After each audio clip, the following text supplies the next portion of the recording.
We're going to do a little bit of introduction. My name is Natalie Thibault-Rector. I'm with the Canadian Mental Health Association of New Brunswick, which is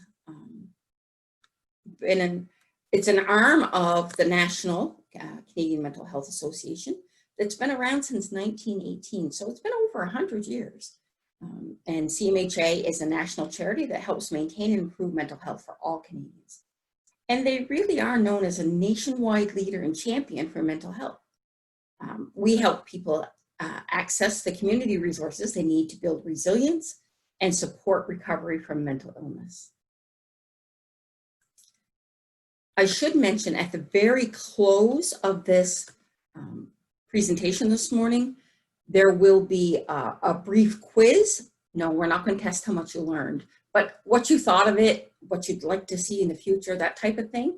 But you can't access the quiz until I actually close the program. And in the chat feature, we have listed our links. So we have one to our Facebook page, one to our website, and one to the YouTube channel. So hopefully that is helpful. So we have 18 locations provincially. We have offices in Fredericton, Moncton, and St. John. Fredericton is our provincial office, and we have a large office in Moncton and another office in St. John. I have a moderator with me today. Her name is Dawn Odell, and she's from the St. John office. Then we have community program coordinators, and I believe there are 11 of them slated throughout the province. We are in the more rural communities. For example, myself, I am based out of the Miramichi region. During this whole pandemic, we are all provincial workers. But in the Miramichi area, I cover Zone 7. We also have a provincial peer support program, and that's a certified peer support program. And they seek to train individuals with lived experience with mental illness, and they instill hope and inspire others going through similar circumstances that recovery is possible, because they themselves understand what recovery is. And then we have the employment program, Working Stronger Together, which is in Charlotte County. And they provide employment or educational services needed to job-ready individuals living with diversified disabilities living in Charlotte County. And they provide many different things like access to funding for workplace accommodations, assistive technology, and wage subsidies. So that is a great program. So let's get right into today's topic. We have a few facts here. 500,000 Canadians miss work each week due to a mental health concern. 500,000, that's a lot of people. Almost a quarter of Canadians report having a high degree of life stress. It's 1 in 4. That's a lot of people. The estimated annual cost of mental illness and healthcare, lost productivity and reductions in health-related quality of life on the Canadian economy is $51 billion.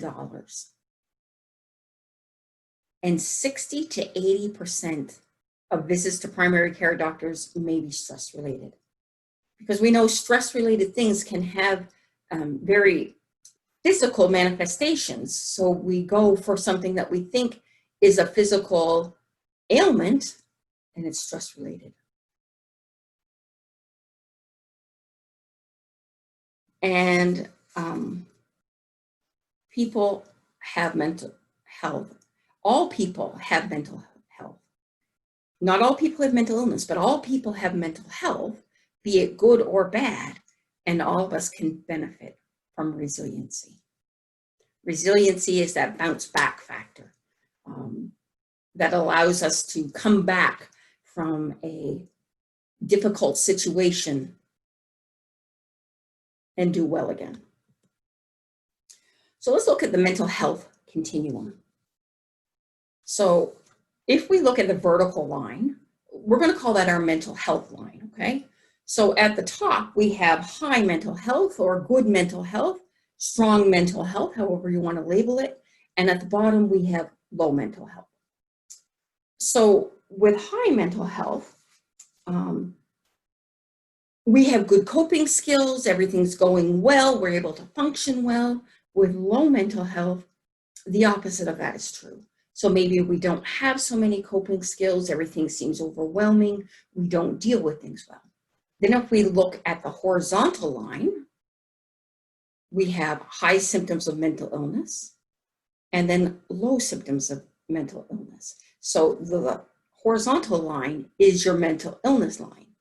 And you can see your mental health line and your mental illness line can intersect, because we can have a mental illness and still have good mental health or high mental health, okay? Or we can have no mental illness and have low mental health and still not do well. And if we look in between, we see with high mental health and high symptoms of mental illness, flourishing and symptoms of mental illness, I mean, we can just look at the other side and it's high mental health and low mental illness, and we're just flourishing, okay? So even with a mental illness, we can have those coping skills and still have good mental health, but we have an illness. I hope this is all making sense. So if we look at the bottom of it, we have the low mental health, and if we have the high mental health symptoms, we're really not doing well because we don't have any coping skills, right? And the opposite is true. We can have low mental health and low symptoms of mental illness, but still not do very well because we don't have good coping skills. Everybody with me? I'm going to say, if you want to have a chat with me, if we use the chat icon, great. If you have questions about the presentations, if you put it in the Q&A at the end of this presentation, I'm going to go over to the Q&A and we will attempt to answer your questions. But when I'm asking something throughout and we're going to have a discussion, we'll use the chat. Okay, does that make sense? So does everybody understand what I'm saying about the difference between mental health and mental illness? If you just give me a yes, or I'll know whether I can move on.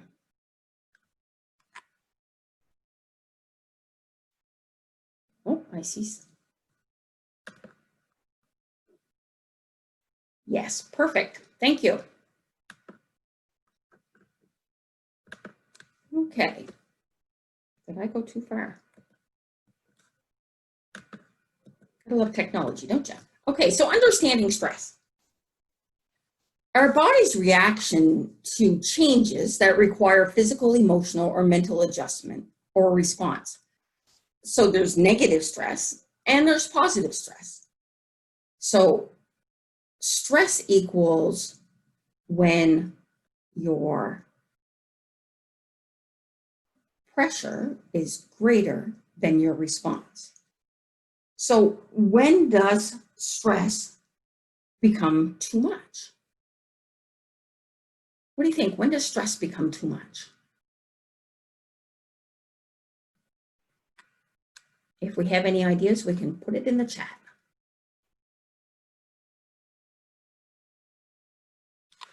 When something is repetitive and it happens over and over and over, it can become too much. Even if the stress itself initially isn't that great, when it becomes repetitive, it can just kind of have that snowball effect. It just gets bigger and bigger. So repetitive things can often be very stressful.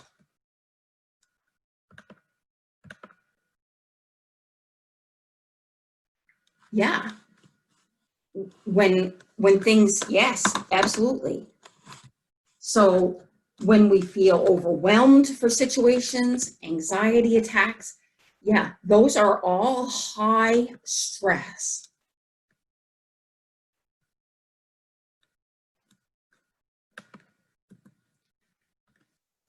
So it is not the event that determines if an experience will be stressful or traumatic. It's the individual's experience of the event. So I'm going to use my coworker as an example. So Dawn is here with me. Dawn and I can go through the exact same thing. Dawn handles it like a trooper. She's got it under control. I break down. Why is that? Because we're all different. So our response is going to be different. We hear of people and we think, oh my word, I could never handle what she's going through. How does she do it day after day? But for her, that's not a big stressor. For me, it is.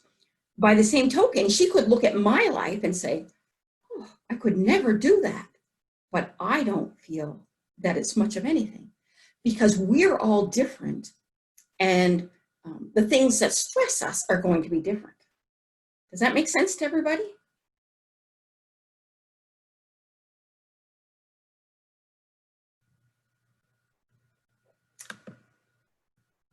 We don't know how to cope some situation, and we use resiliency tools. That's true. Using resiliency tools can be greatly beneficial. But as we're all different, even the resiliency tools that we use, not all tools are going to work the same for everybody because we're all different. There are some tools that we can utilize that will be beneficial if we try them, but everybody responds to different things. So let's look a little bit about a cognitive behavioral therapy. Is that something that you guys have heard of before? Often known as CBT.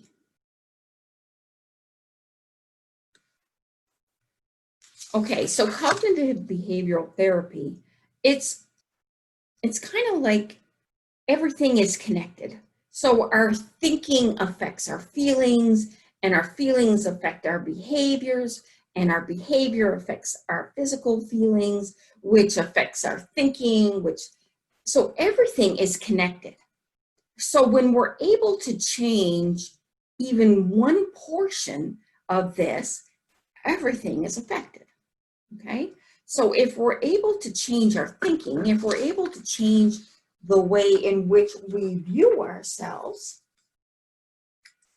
we often change how we feel, which in turn changes how we behave, which again affects our physical feelings, which affects our thinking. So let's do an example, okay? So if our thoughts, let's say they're making fun of me, they don't like me, my feelings are shamed, hurt, upset. Behaviors, maybe I'm running away and crying. But there are other ways to interpret this situation. The only facts that we have is they looked at her. They were laughing. They were in the hallway at school. So instead of that heavy negative worry, we tried to focus on a different thought, like, oh, they're having a good time. Or someone must have told a joke. Would the feelings still be ashamed, upset, and hurt? Maybe, but probably not. Instead, it's probably like this. They're having a good time, or someone must have told a joke. Feelings, maybe I'm curious or distracted. And my behavior, I just keep continuing down the hall. So my thinking can totally change how the rest of it is affected. Is that making sense to everybody? If I don't hear in the chat, I'm going to assume yes. Okay?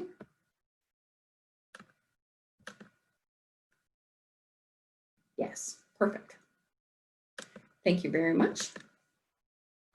Oh, there's another one there. Perfect. So, not just a toolbox.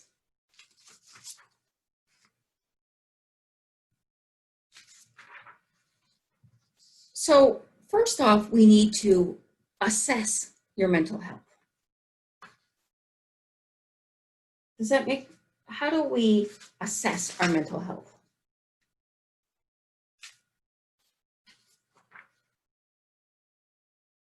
Well, we take a good look.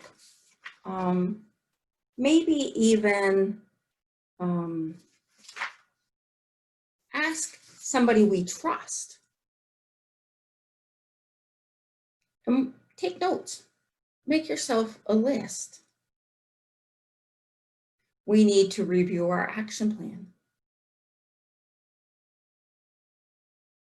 So what type of action plan? What are they talking about?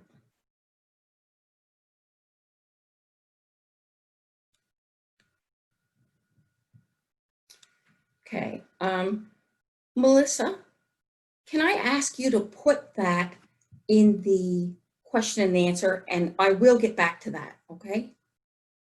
I appreciate it.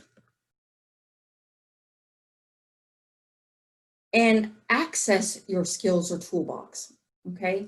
So depending on where we feel our mental health is, will determine largely what our action plan is. Is it the running down the hall, or is it just continuing on our way?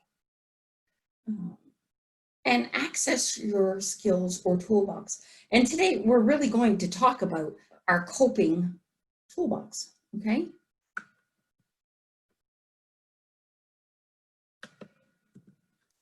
So our thoughts.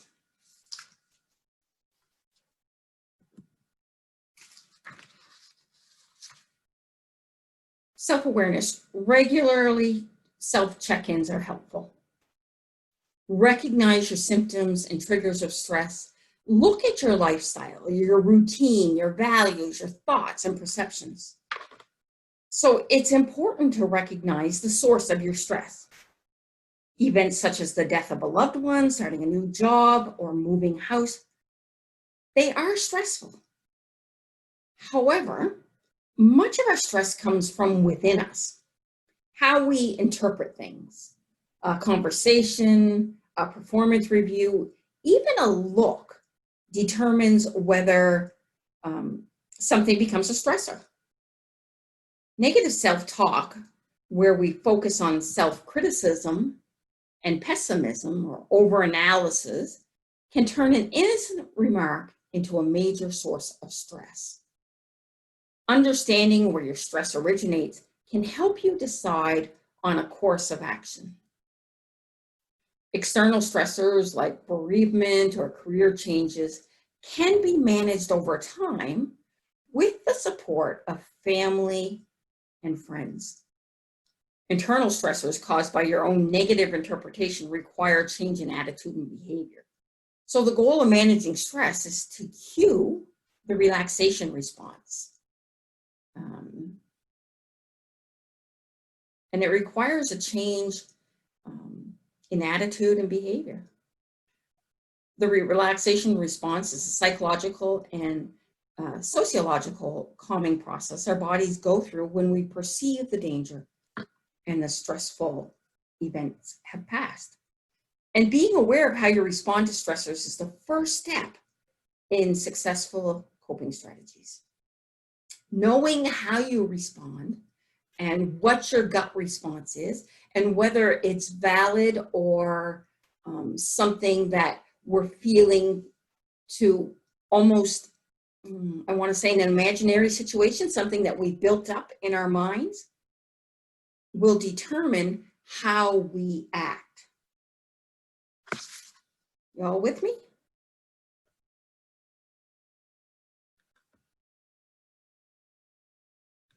Okay. So, how am I doing?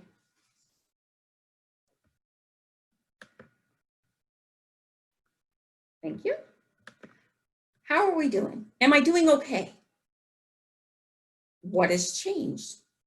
How long have I been feeling this way and I need help? And you'll notice on the bottom of this arrow, there are different colors. It starts with green and it slowly morphs into red. So it's almost like the green go, yellow yield, and red stop, okay?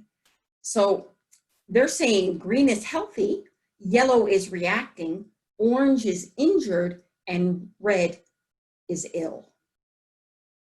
So when we're looking at the green portion, healthy, use simple coping tools, a walk, a talk to friends, music, limit news and media. Then we move to the yellow, which is the reacting. So I need get good sleep and eat well, seek support from others. Orange, injured, it's time to get some professional help. And red, ill, get help now. Call a crisis line. So use this quick tool to ask yourself, how am I doing? It will help you notice and be able to talk about changes in yourself, a coworker, family members, a friend. So you may notice physical changes, changes in how you think, feel, and act, changes in substance use. And one that I can think of right off the bat, without a lot of people can relate to this one, is increasing your coffee consumption. Oh, I need another coffee. I need another coffee. Or maybe it's smoking or any other type of substance. Some people go to chocolate. These changes may be normal reactions to the stress due to COVID-19. So how can I use it? Take a minute to see where you are on the color continuum. Do this daily. Text or call a friend or family member and use the colors to talk about how you're feeling, coping, or reacting in the moment.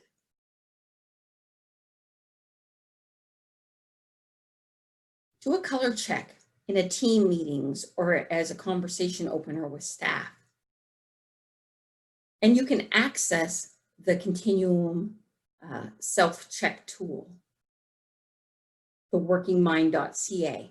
I'm not sure. I'm actually just going to take my phone right here and I'm going to open my code reader and I'm going to tell you if we can read it right off the screen,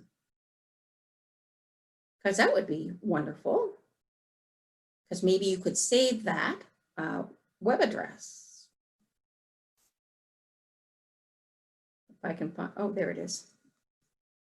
Would have bit me if it had teeth. I'm glad it didn't have teeth.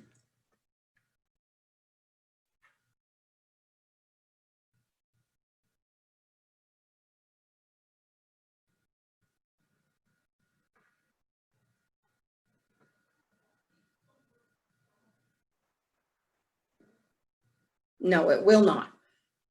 If you all would like this code, or maybe you can write down the web address at the bottom. It's through the Mental Health Commission of Canada. You can access that code. So focus. What's strong rather than wrong? Instead of always trying to fix what's wrong, what is right? It's looking at it from a different lens, a different perspective, and know the difference. What you can change and what you do not have an effect on. We can only change our response to events, not others. The only thing that we can change is how we view things, how we react to things. And instead of reacting, if we were to act, it's really about nourishing the inner optimist. Yes, things can look pretty dire. For example, let's look at COVID, okay?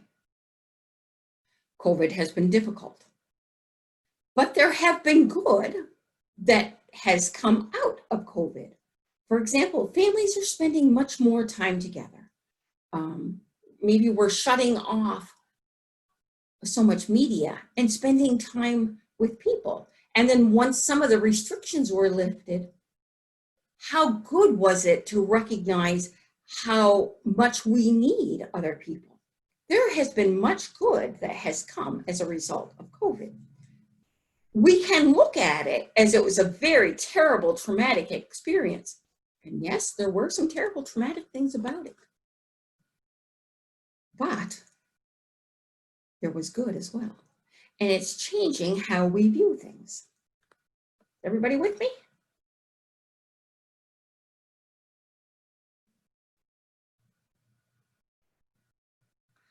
Okay, so challenging negative thoughts, common thought traps.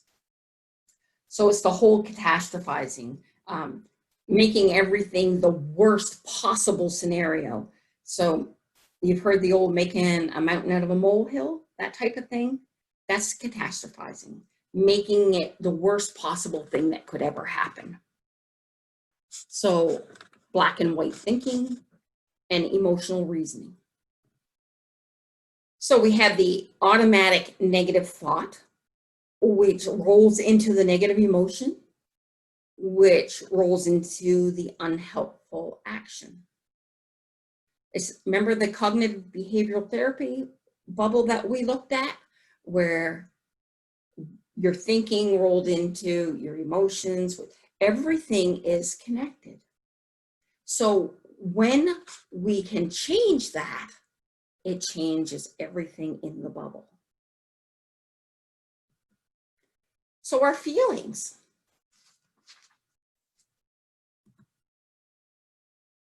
Groundful minding, 5, 4, 3, 2, 1.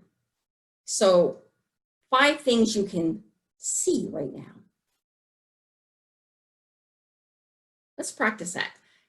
Pick out 5 things you can see right now, just in the room where you're at. 4 things you can touch or feel right now. 3 things you can hear right now. Y'all with me? 2 things you can smell right now. And 1 thing you can taste right now.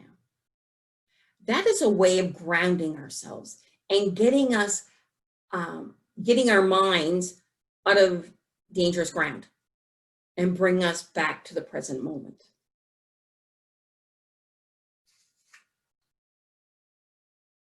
They say you should prepare for this. Place both feet on the floor. Okay. That's great. Oh, I'm going back one. Maybe. In a perfect world. There we go. Yeah, place both feet on the floor. Lean back in your chair and make note of the feelings of the chair under you, against your back, across your arms, over your chest. Gently tap your shoulders, alternating one side at a time. Alternately, you can place your hands on your thighs if you're in public, tapping one leg at a time. Although not as effective as shoulder tapping, this technique can calm you down. So we can do these things whether we're alone, whether we're even in a crowd. They don't have to be forthright and people notice what you're doing. You can look like you're scratching your shoulder, okay? But there are effective techniques, and there are many other ones as well, but this is the one that they're bringing up right now. So gratitude journaling. What do you think? What are you grateful for? What are you thankful for? Sometimes we're so busy focusing on the things that are bothering us or annoying us that we don't really take time to look at what we're grateful for and what we're thankful for. So behavior.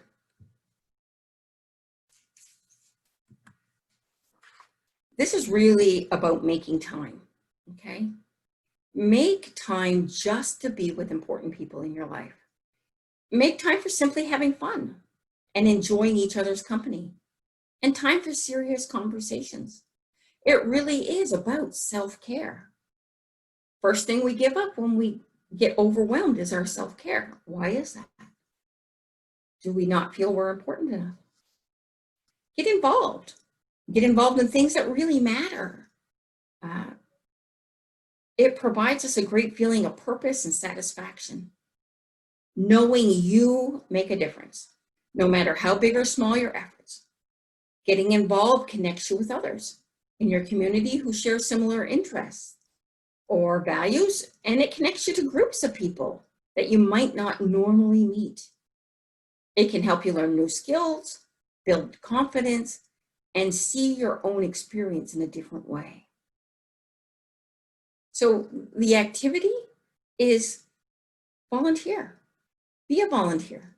Read to children at your local library. Visit people in a hospital or care facility. Probably not during COVID. You probably won't get in, just saying. Serve on a committee or board of your favorite charity. Clean up your favorite park or beach, or simply help a neighbor. So this is a little example of a daily planning, including self-care. And it's important that we schedule our self-care in. Trust me, we all have tons of things to do today. We have goals that we want to achieve today, but it's also vitally important that we schedule in self-care, taking care of yourself. Something that is intentional, not getting up and getting a shower because it's the thing to do, but getting up and getting a shower because it's going to invigorate you, it's going to revitalize you, it's going to make you feel good. Taking care of yourself with intentionality. Maybe it's the going for a walk, maybe it's the relaxation techniques. It's whatever works for you. Switch it up so you're not doing the same thing every day. Have some variety in your life. So kindness towards others, self-compassion, self-kindness. It's much easier to be kind to other people than it is to be kind to ourselves. Why is that? Do we think we're selfish? Do you think that's what it is?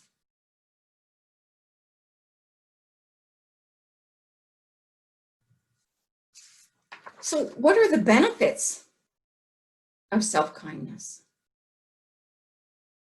Well, when we're kind to other people, does it make them feel good? It does.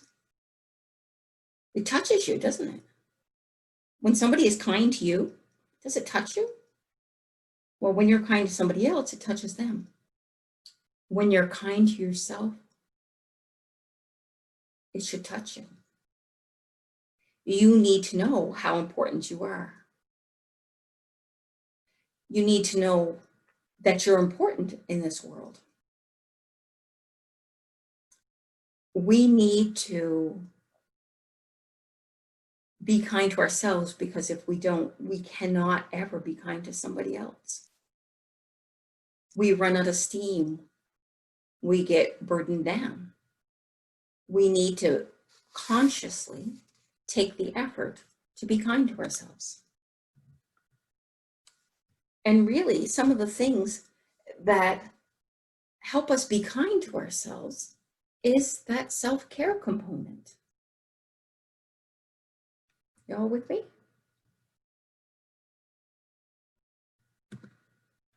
So relaxation techniques, and there's a huge amount of these. These are just some of them. Thank you. Maybe it's yoga, maybe it's meditation, massage, music, candles, finding your peaceful environment,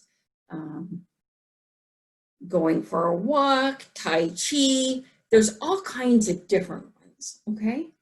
You're going to find what works for you. Not everything is going to work for every person. Personally, oh my goodness, I dislike massage.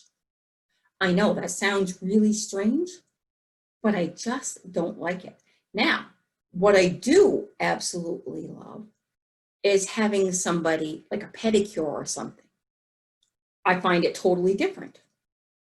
And for me, that is one of my relaxation techniques. I'm not going anywhere, doing anything. I'm sitting, I'm just absorbing, and that works for me. Okay.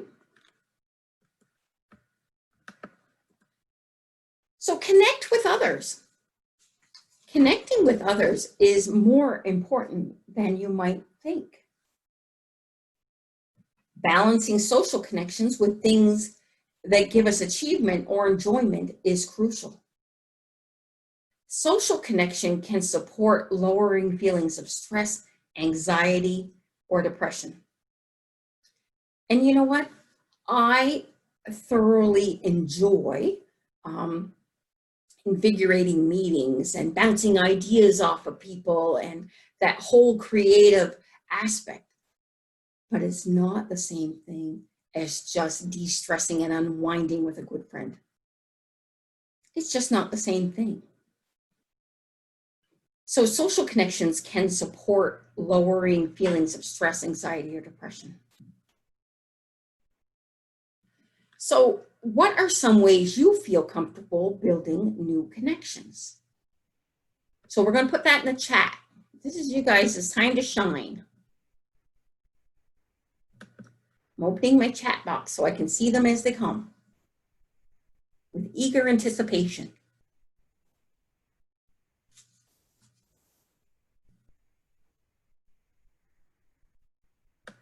What are some ways that we can, that you feel comfortable making new connections?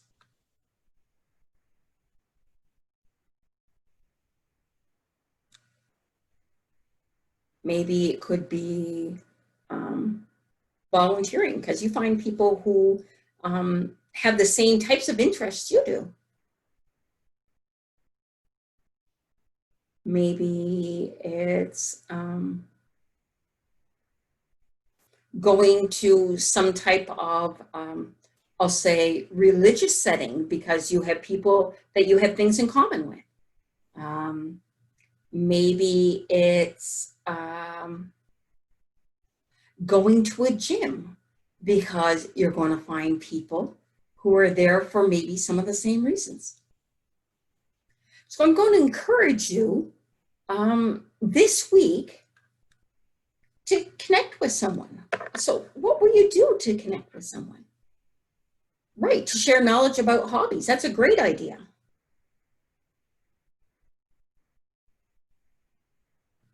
So I'm going to encourage you to think some way this week to connect. Yes. I think that's wonderful. So isn't it great to check on and get homework? Man, we're so good to you on a Sunday morning, aren't we? So physical feelings. This is a relaxation breathing. So it's the 4-7-8. So you're going to inhale for 4 seconds. We're going to hold it for 7 seconds, and we're going to exhale for 8 seconds. So I'm actually going to time us, okay? When I say start, you're going to inhale for 4 seconds, okay? I'll just say next, and you move to the 7 seconds. And next, and then you'll move to the 8 seconds. Okay, are we ready? And start. And next.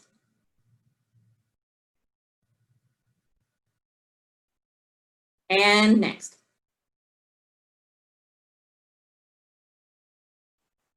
Great.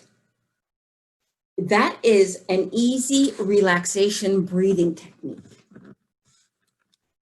That wasn't too difficult, was it? And it's a great way. You generally repeat it about 5 times.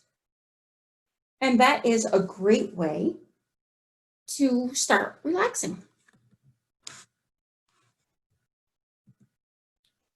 So this is the square breathing. 1, 2, 3, 4. So box breathing similarly helps with relaxation and focus. For this one, we will inhale, hold, and exhale all for the same amount of time. For this purpose, we'll do it in 4 seconds. So we inhale for 4 seconds, we hold for 4 seconds, we exhale for 4 seconds, and we hold for 4 seconds. What do you think? Do you want to practice that? Let's give it a go. I'll say next when we move on. And begin. Next. Next. Next. And stop. And incorporating this into your daily routine can help as preventative practice, not only just an intervention process, but when you feel anxious and stressed.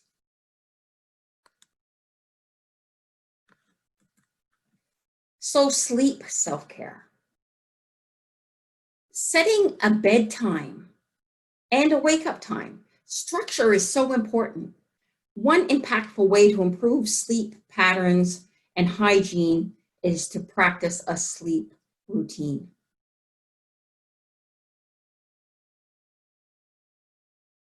Keep your bed for sleep. Saving your bed for specific things like sleeping instead of regularly using it for other activities can help your body associate your bed with sleep. So get up and try again. If you have been trying to sleep for more than 20 minutes, try getting up and doing something that is calming and relaxing, and then return to bed when feeling sleepy. Try doing something that is not stimulating. Engaging your mind in something that is self-soothing and not stimulating can help you relax both physically and mentally.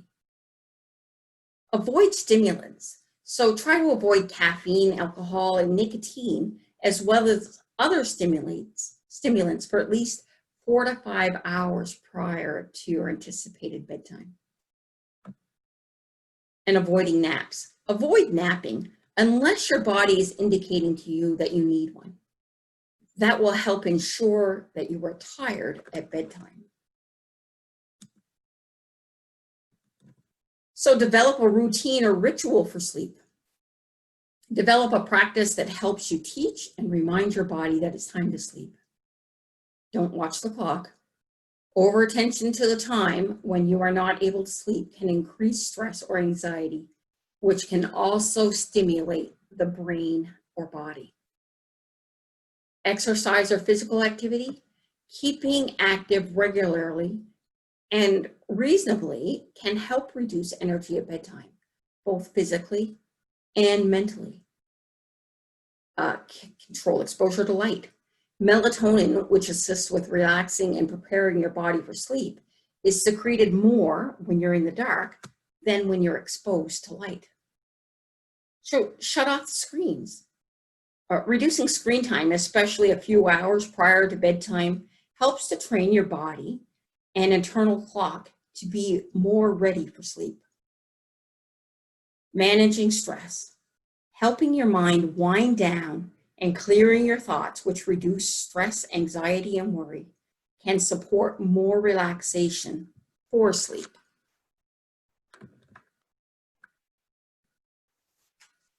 So exercise. Mental health benefits of physical activity. They may prevent anxiety and depression. They reduce day-to-day stress.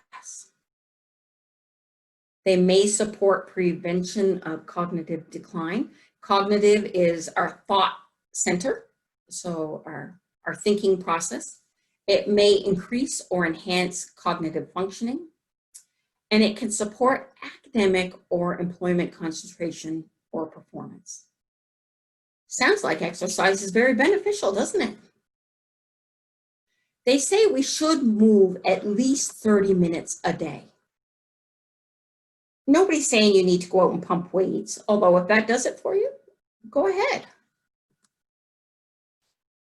So, unhelpful tools to remove from your toolbox. I bet we all have some of those.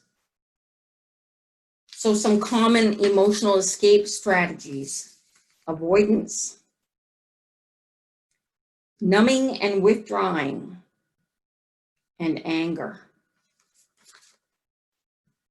So avoidance, fear alerts us to what may threaten our survival. Unlike distraction, putting our problems aside until we have time to deal with them unproductively, avoidance can involve avoiding situations or problems until there are no way to avoid it, or not dealing with it as well. We can also involve seeking reassurance repeatedly rather than solving the problem. So numbing or withdrawing represents things you do to tune out uncomfortable emotions. Common methods of avoidance include using drugs or alcohol, developing unhealthy eating habits such as binge eating, and excessive sleep are all used to escape.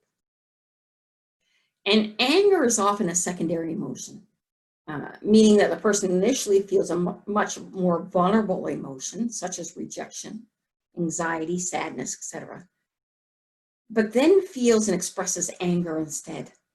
Examples of secondary anger include blaming certain groups for current circumstances that may not be at blame at all, but you're seeking a place for that blame. It's passing the buck, it's handing it over to somebody else. So take some time to ask yourself what you do to get rid of unpleasant emotions and what emotional escape methods you use. I'm going to give you a second for that. What do we do to get rid of unpleasant emotions? And what emotional escape methods do we use? That's something to think about, isn't it? You don't need to share them with me. Those are for you. So building resiliency.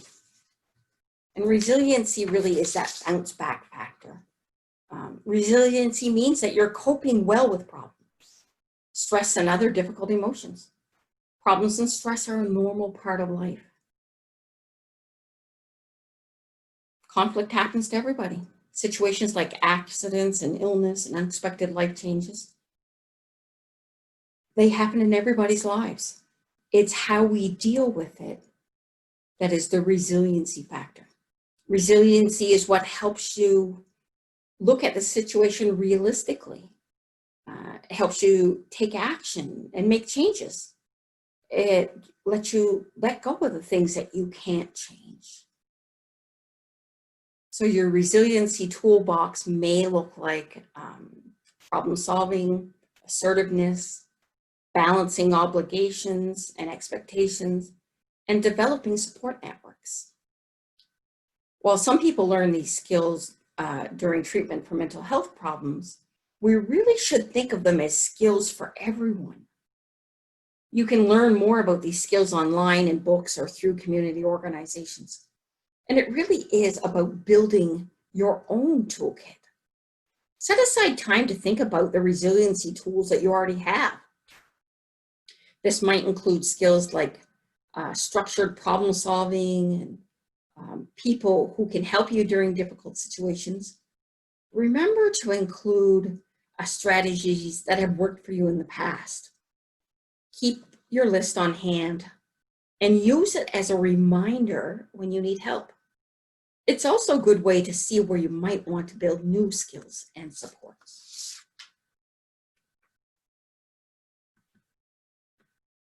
Okay, so if we look at our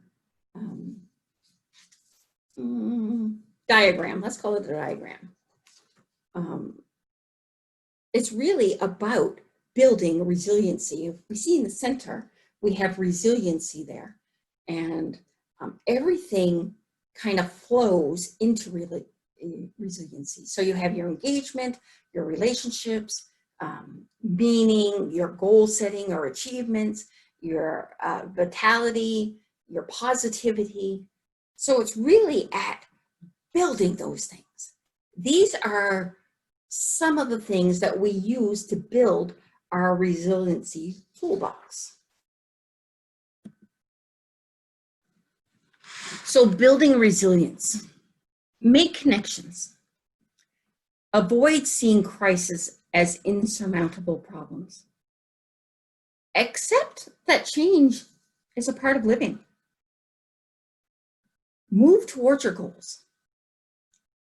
Take decisive actions. Sharing concerns and stressful feelings, and look for opportunities for self-discovery.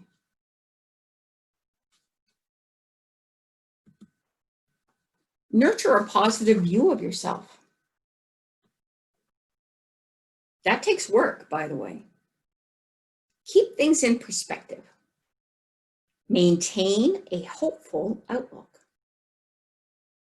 Physical exercise. Helping others. And take care of yourself. And they talk about self-care quite a bit. I think it's quite important. So managing stress during current events.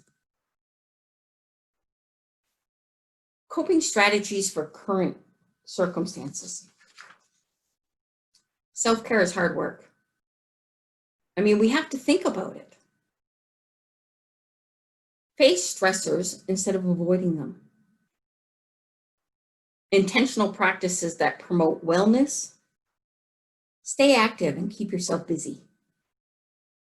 Stay connected. Find balance. Be kind to yourself. Take care of your body. And reach out for help. Don't always feel like you need to do it on your own. Notice hypervigilance when you're paying too much attention to something, becomes your sole focus. Grounding techniques like the ones we talked about, the 5, 4, 3, 2, 1, the 1, 2, 3, 4, and there are other ones besides. Take time to grieve. Find personal ways to heal. Look for the positive or for the hope. Keep track of your mental, physical health, your wellness. What changes do you notice?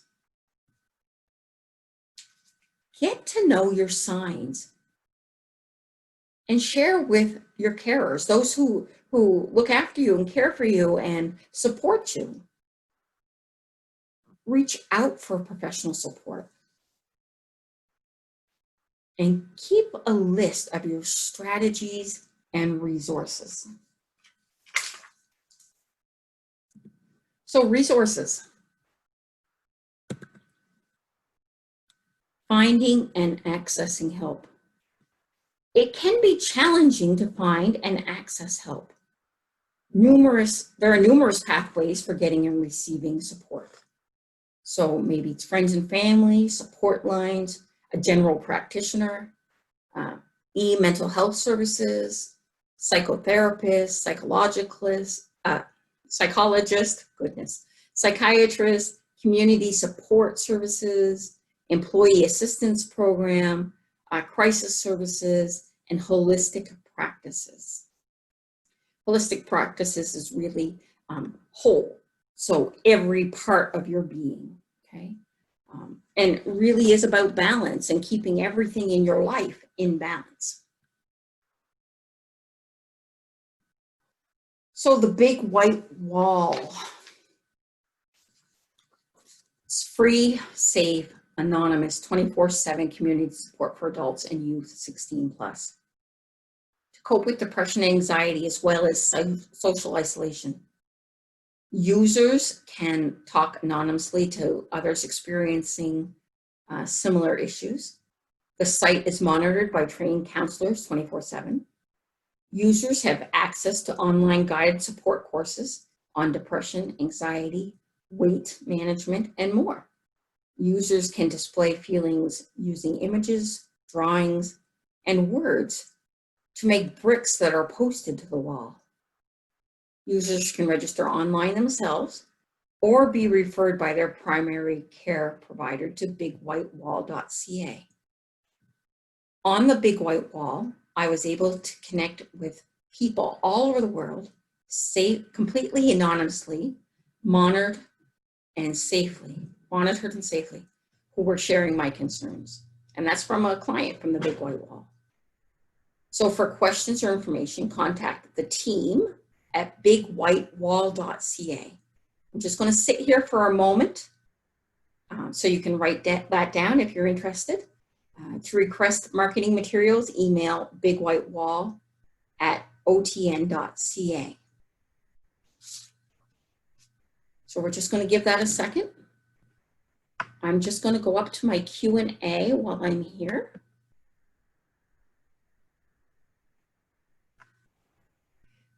So the question is, I'm extremely polite. I volunteer. I help others. When is the boundary or the line to protect yourself, and how to say no? Well, I guess that really depends on you. How do you feel? Do you feel overwhelmed? If you begin to feel overwhelmed, then maybe it's time to say no. How do you draw the line? Really, no is an acceptable answer. You don't need an explanation.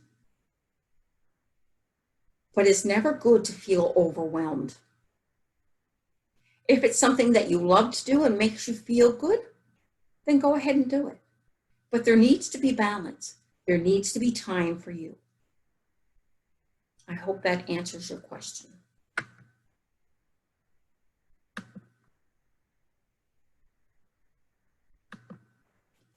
Thank you. You're welcome.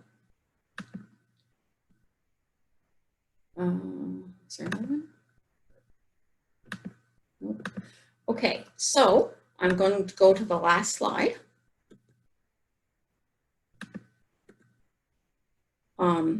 And you can contact us. And there's a phone number and an extension. Okay.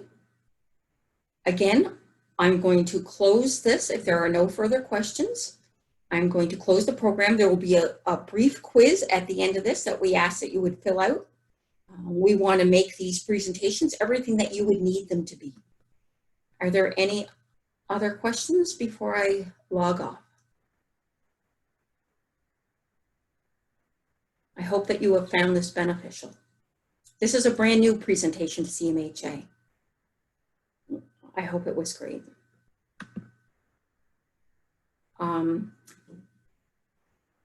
You can't actually get a copy of the presentation, but it will be posted on YouTube shortly.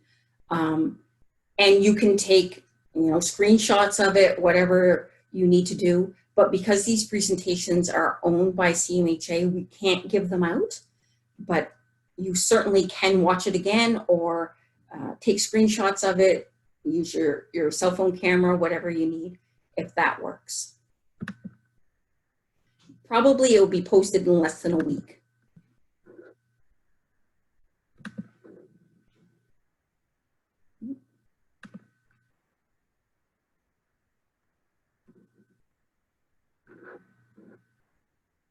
Okay, so if there's nothing further, I am going to log off. And by the way, on our YouTube channel, we have many of the presentations that we've done, and you can go in there and any topic that you're interested in is probably covered.